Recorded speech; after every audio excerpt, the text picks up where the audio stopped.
Welcome back to your tutorials for Butterfly for Dynamo. This is the second tutorial for Dynamo and the fourth one total, considering you have watched the Open Overflow for Windows and then What is Butterfly videos. So in this one, I'm going to use the example file that we have and comes with a package to show you how you can set up an analysis for outdoor analysis and you can visualize it in Dynamo. I already have run Revit as an admin.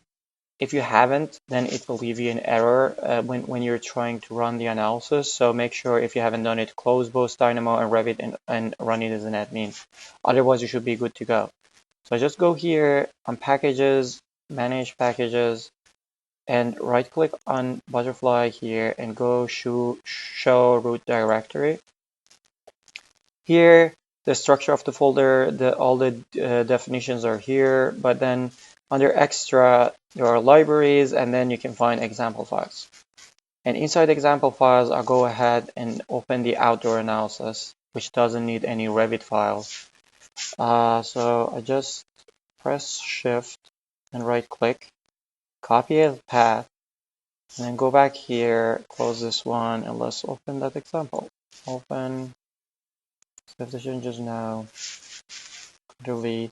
And then as you can see, opening manual execution is always on because you don't want it to open and run everything if the stuff is set to true by default. So I'll just open it.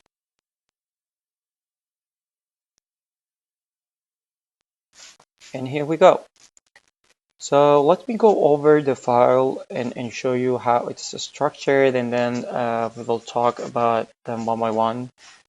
So the first thing is, here is the place that I'm creating a geometry, and in this example I'm just creating a simple box. You can bring all this stuff from your Revit model. So you can take the elements, whatever you want, and get any geometry that you want and bring it here. In my case, that's all I have because it's a very simple example to get you started. Let me run so we can see this. And again, as you can see here, it says make sure these numbers make sense in your unit. So if you're running in millimeters, don't put 10, 20, and 20 millimeters here for the unit. So as you can see, this is the geometry that I have. So that's the first part. You need some geometry. And again, I would test it with the simple geometry and then go and bring any kind of crazy geometry that you have from Revit. Here, that geometry gets converted to a butterfly geometry, which is a geometry that can be used for CFD simulation. So here is the place that under the hood we are using Mesh Toolkit. If you don't have Mesh Toolkit installed, you will get an error here. Then next step is creating a wind tunnel. That's what happened in this component that we'll talk about. There are two steps here that generates the mesh for running this study. And then finally, when you have this thing meshed here, you can run the analysis. And after you run the analysis, you can visualize the results here. And in this case, I'm just visualizing the speed vectors. But you can, based on the type of analysis that you can run, you can visualize other values or other fields if you want. Again, this video, I don't mean to go through all the details and all the possibilities. It's just like a minimum that you need to know to get you started. And hopefully there will be other videos that I can talk about every single component more in detail. So up to here, we have the geometry. The next step is to create a wind tunnel for this geometry, around this geometry. And then the inputs that you need, make sure that the rest is set to false. Yes. The inputs that you need is a name. The butterfly geometry we just created. And then the vector, wind vector, which shows where the wind comes from and what is the direction of the wind. By default is 0, 1, 0. Which means the wind is coming from south direction, and then wind tunnel parameters, which specifies the size of your wind tunnel based on the maximum height of the geometry, multiplied by these values for different sides of the tunnel. Let me go ahead and run it, and then that will be easier to talk. So I just ran it. You see, you get 6 points here, 8 points here. Why always 6? I don't know. You get 6 points here, obviously, because it's a box. And the 8 points is a start from here. It goes to the other way. Why the direction is like this? Because of this default vector. So if I go just for test, change the direction. I need a vector by coordinates. You can use either by coordinate normalize or the normal one. In any case, we normalize that. So I just put 1. So I will put 1 and 1 for x and y. So it's like 45 degrees going from south. And then I will use this vector as the wind direction. And then I run it. And now you will see that, where is this? Now the tunnel is updated based on the direction. So it will automatically take care of that. Or I'm going to remove this vector to go back to default, and then I can change the top size. So instead of being 3 times more to be 5 times more. And let me go a little bit, make the view in a way that you can see the changes when I say run. Just go back here. And then I run this definition. And you will see this will go up. And it just rotated because I removed that vector. Okay, with this now we have a wind tunnel, everything is set. I'll just remove this because 5 is too much for what we need. You can be more specific about the stuff, like changing the landscape, add a refinement region to the case if you want around the geometry to be refined more, and other stuff like make the analysis 2D or change the meshing parameters. But again, that's something that we can talk hopefully in a different video. So up to here we have the whole case created. You can see again, I check here for everything to be right. And as you can see, if you don't have run, if you haven't run Revit as an admin, you should get an error here, so it won't be all good. It's fine, just close Dynamo and Revit and run it as an admin and come back. The next step is to mesh before running the analysis. Again, because it's using OpenFOAM under the hood, we are, let me put it like this. We are following the standard process that OpenFOAM follows. So you will create a block mesh and then you will run a Snappy Hex Mash. So let me run the block mesh, and here I set the size. And again, I try to keep this example as simple as possible so we can talk about the workflow more than details. So we just define the cell size to be 5 meters or 5 whatever unit you have in different directions, all X, Y, and Z. So I can run this, and then again, this is set to true. So you will see a window that pops up and runs the block mesh. And if everything goes well, I should be able to connect this case to this component, which loads the mesh, and see the mesh here. Okay, because this is set to false. This is something that I found very useful, and actually I can show here. I don't know how many of you are using. There is a show run preview in Dynamo, which basically shows, especially for manual run, is very helpful. When you change something, it shows what will be recalculated. So this component will be recalculated. It helps me a lot to understand if Dynamo is going to do what it's supposed to do. So I'm running this again, and now you can see this is the mesh, which is generated and loaded. And it's every 5 units that I have in this model. So now that we have this, we can run the Snappy Hex Mash. Just go here, set this to false, and I run the Snappy Hex Mash. In this case, because we have the edges that we have is hard edges, like 90 degrees, I'm setting the snap to be false, which it will just castellate the mesh, and the layers won't be added because when we created the geometry, the butterfly geometry, the number of surface layers is left empty.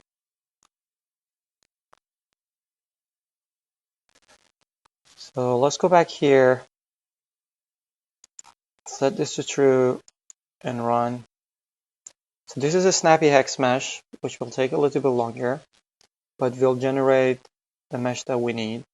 Actually, it didn't that much because I'm just running one of the 3 steps of meshing. We can go ahead and visualize this mesh too if you are interested, and let's do it. Why not? True. So we can see the difference between a Snappy Hex Mash and the block mesh. So now you can see that this is meshed. The geometry itself is more refined, and the reason that is refined is because the level of refinement for this geometry is set to 2 and 2. If you need more refinement, you can just set this to a higher number. Again, as I said in the previous videos, I assume you go and read and educate yourself about OpenFOAM in general. So when you're using this, you know what is a block mesh versus a Snappy Hex Mesh. Okay, let's set this thing to false, and then go ahead and the last step, run the analysis. So for running the analysis, you need a case. We just created the case which this case needs to be meshed. So if you haven't meshed the case and you run it here, it will give you an error that it's not meshed yet. Then you need a recipe. Currently, we have 2 recipes in Butterfly that we are supporting. One is the steady incompressible recipe that you're going to use for all the airflow modeling, and the other one is a heat transfer if you want to model something with buoyancy, or you're modeling an HVAC that you want to see the effect of cooling or heating on the inlet. You can use that, and there are example files that you can check. Actually, not yet on the Dynamo side, but I will try to create one soon. But you can find on Grasshopper side the example that's used the heat transfer. And by the way, they are very similar. Like if you are using Grasshopper and Dynamo at the same time, you can see that the components are almost the same up to here, to solution, and then I say why the solution is a little bit different. So the next thing that we need is the recipe. For this case, we're just using this one because we are interested in airflow. Then the control dict, I'm setting up the start time and end time, and here I'm setting to 200. It will converge actually sooner than 200, I think, because it's a very, very simple case. I create something what we call solution parameters that lets you changing the parameters, hopefully at some point also in Dynamo during the run. But because I don't know if there is any way to run something interactive inside Dynamo, at least I'm pretty sure they will tell me like not in Python. Maybe they can do it some way in C#, but I haven't seen any. I just saw a tweet from Zach that he's using time now to do that. But for now we can't do it, which means when you run the analysis, you just sit here and wait. And once the analysis is over, or you have to stop the analysis to see the results. In Butterfly for Grasshopper, you can see the results while the analysis is running and is trying to converge. So that's a major difference here, and that's why here you don't have intervals input, because it doesn't reload the results while it's running. By that, let's set this thing to true. So this will write all the stuff, and then I'll run it once so we get rid of that preview of all the meshes there. So just run this. Okay, now we got the clean geometry thing. So now what I'm going to do, I'm going to run the analysis because everything is ready. We have the meshing and it's all there, all good. And I have it written to the folder. So this is all good. Let me make sure this is set to false. This is set to false too. So, okay, we're good to go. So now I go ahead and run the analysis. I need to set this thing to true and then run it. You can see this window shows up here. You can click to stop and read the residual values. Again, because we can't run this interactively in Dynamo, I can't unfortunately load the values while it's running. If you're interested to see the values once in a while, you can close this window and check the values and go ahead to see if it's converging or not. I think at some point we should find the solution to do this in Dynamo too, like Grasshopper. You can write your own stuff on top of those two. Okay, let's see what happened. So the solution is actually ran up to 200, so it's not converged yet, I guess. Again, something very specific about Dynamo is it doesn't support the print in Python, so you have to log it somewhere and load it. And I tried to do it, and then it takes a lot of memory, so I'm not doing that. But what you can do is when you run the analysis, you can see where the log file is. So in this case, we were running simple foam, so it's under C /users, my username, that will be your username, butterfly outdoor study, and then this file is simple foam. And I think that you can't even copy paste from here, so you just have to type it somewhere. So just go ahead.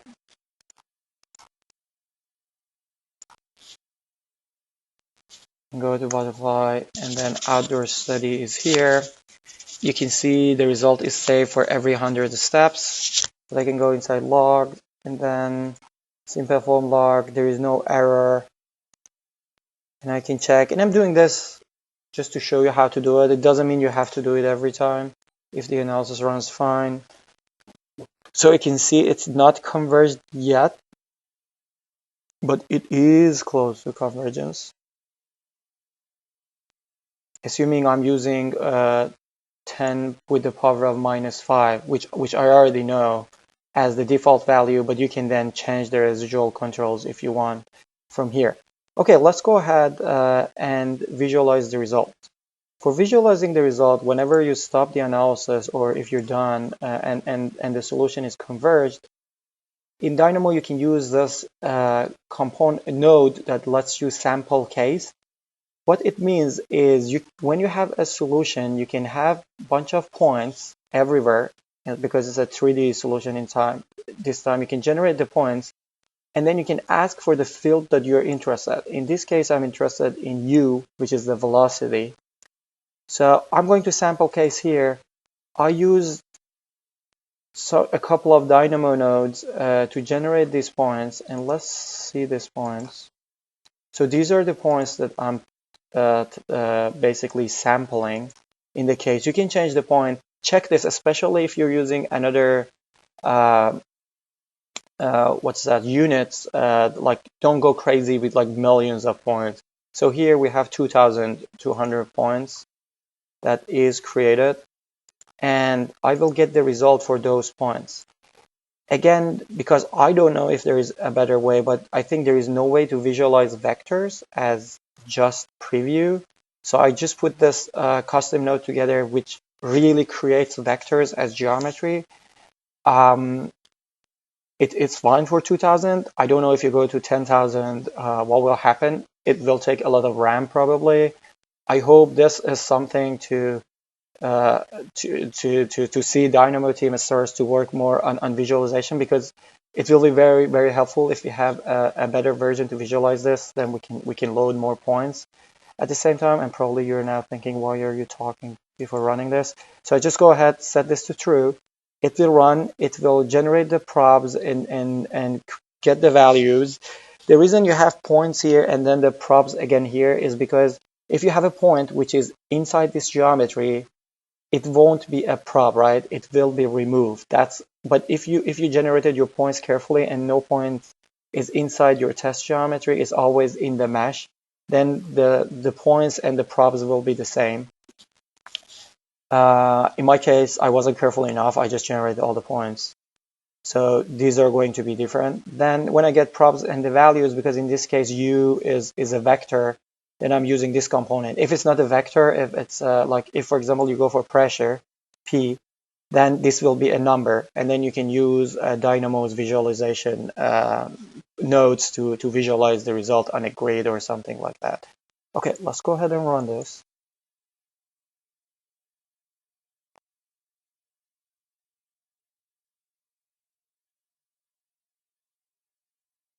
Here we go. So, and as you saw, like the residual values were pretty low, so it should already make sense, like the result, what we get. So this is the section. You can see this vortex behind the building that's happening. We can go and check the plan view if we can. Let's see. Here. Yes, the directions make sense. This is how it should be. If you're running at another units, probably these values your vectors may not look as good. You can change these values here. So there is a scale for the vector itself, and there is a scale for the head, the head part. So let me make the head a little bit smaller, so you just see what does it mean, and then makes this guys a little bit longer. On.